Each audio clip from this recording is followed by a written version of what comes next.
Let's focus on India's bilateral relations. So, Kartarpur corridor, a very important thing in news these days. So, it would be a visa-free corridor for Sikhs from India to Pakistan's Kartarpur Sahib. So, 2 kilometers in India, 2 kilometers in Pakistan, and that would be linking Dera Baba Nanak village in Gurdaspur, Punjab, to Gurudwara Darbar Singh in Kartarpur. So, 4 kilometers in length, and on the birth anniversary of Guru Nanak, this was inaugurated.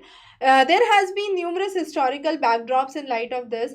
The next is Rohingyas. Rohingyas is a very important topic. We have taken a separate lecture on Rohingyas, considering the importance of this separately. So just go back and refer those. Now, Rohingyas are migrants from the Rakhine province of Myanmar.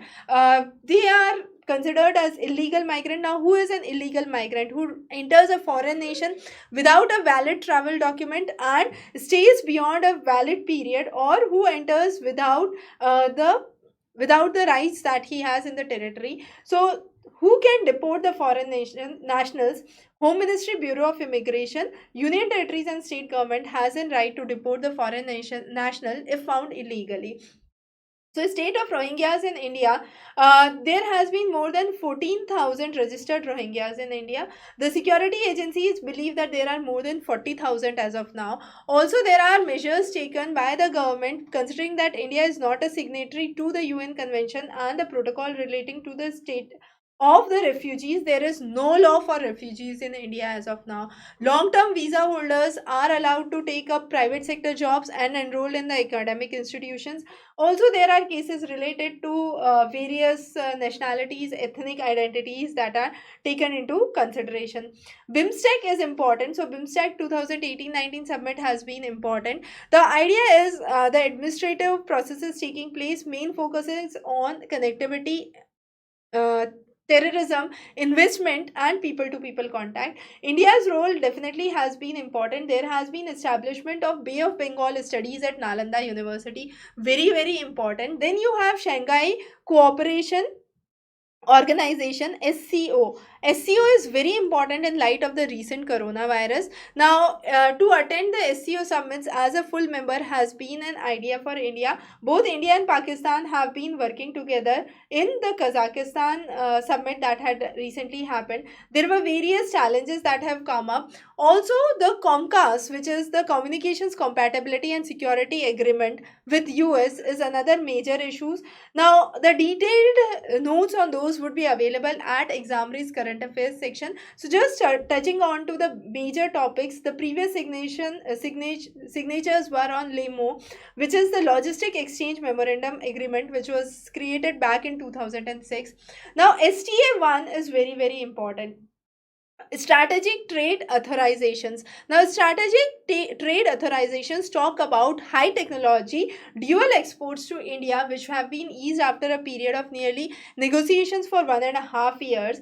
Now, what has happened? India was in the STA2 list, the strategic trade authorization 2. There are other 7 countries which are part of it. Now, which are part of the STA2 and STA1 are very important.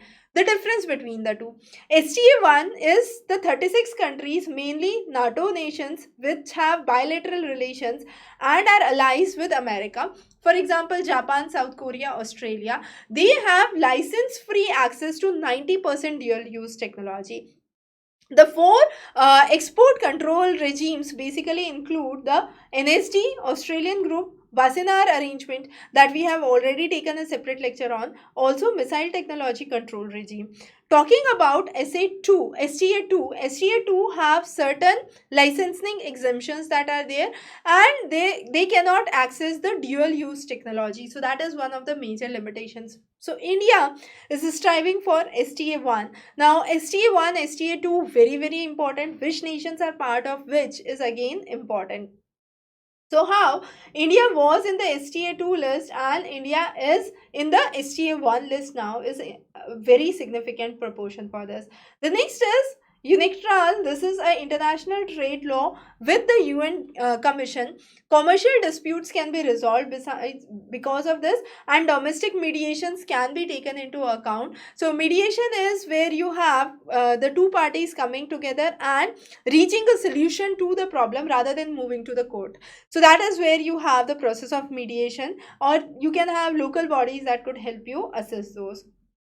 Talking about bilateral relations between US and Russia, Helsinki summit recently took place. Helsinki is in Finland in the south, and there has been a period of more than 50 years of Cold War between US and Soviet Union that has taken place. To bring in Ukraine crisis as one of the major issues, Iranian nuclear deal and resolving the issues of civil war in Syria have been some of the major topics of discussion. Then you have the US Turkey relations, where F-35 fighter planes have been in news, and this is in response to the Turkey's purchase of S-400 Triumph, the most advanced air defense systems from Russia, which we have already discussed in our class on national securities. So F-35, which we said is a fighter program, and it's an arms deal which aims at developing fifth generation of fighter jets, is very important. You have level 1, level 2 and level 3 partners that are again important under this. Now talking about the bench and switch scheme. This scheme aims to manipulate the process for acquiring H-1B visa.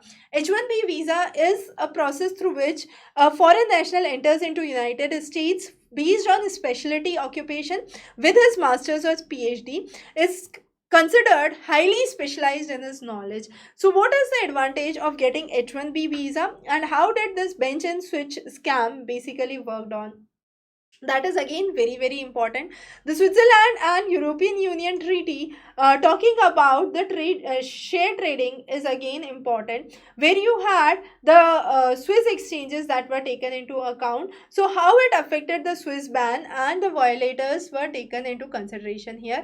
The next important topic is the Golan Heights. Now, Golan Heights have been in news. It's a region which overlooks the region of Lebanon, bordering the region of Jordan. It's a disputed area between Israel and Syria for a long period, and Israel has occupied the region of Golan. The US Embassy is trying to move its embassy and recognize Jerusalem as the capital of Israel.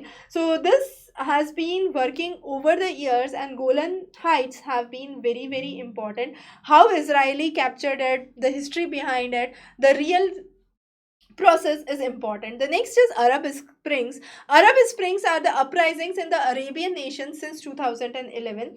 Tunisia was one of those. Later on, Algeria, Sudan, Egypt, Yemen, Libya, Bahrain and Syria were part of it.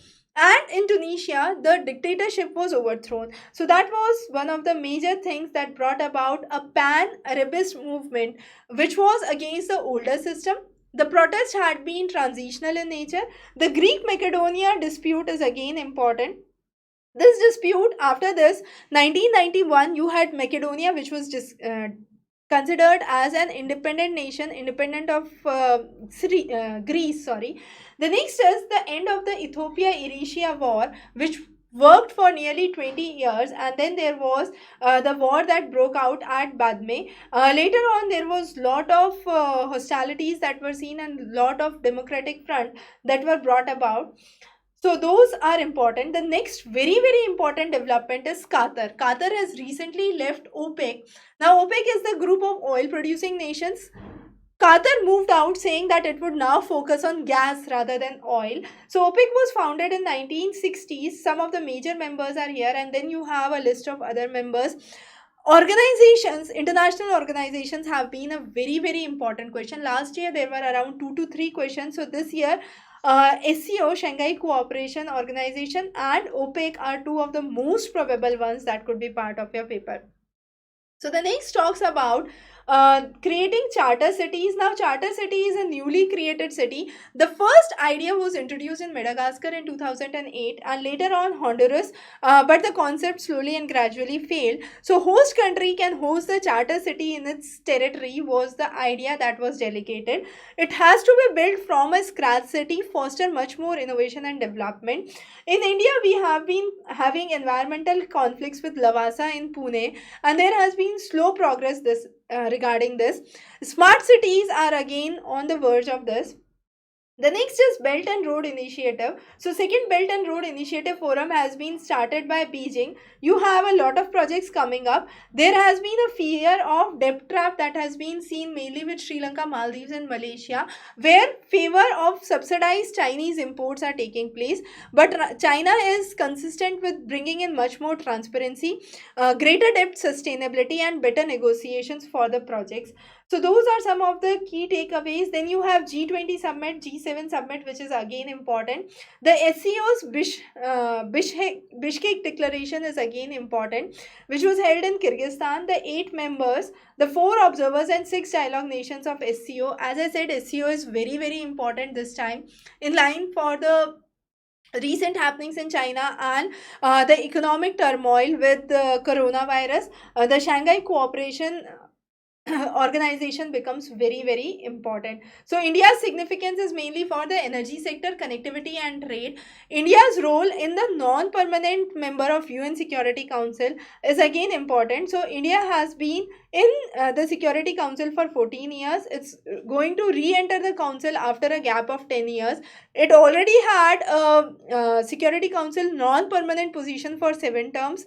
The bid is for the 2-year term for 21-22. Again, it has been backed by various nations, and the seat distribution for the various regions across the globe has been mentioned. So those are some of the important highlights that we have talked about in the section on bilateral relations.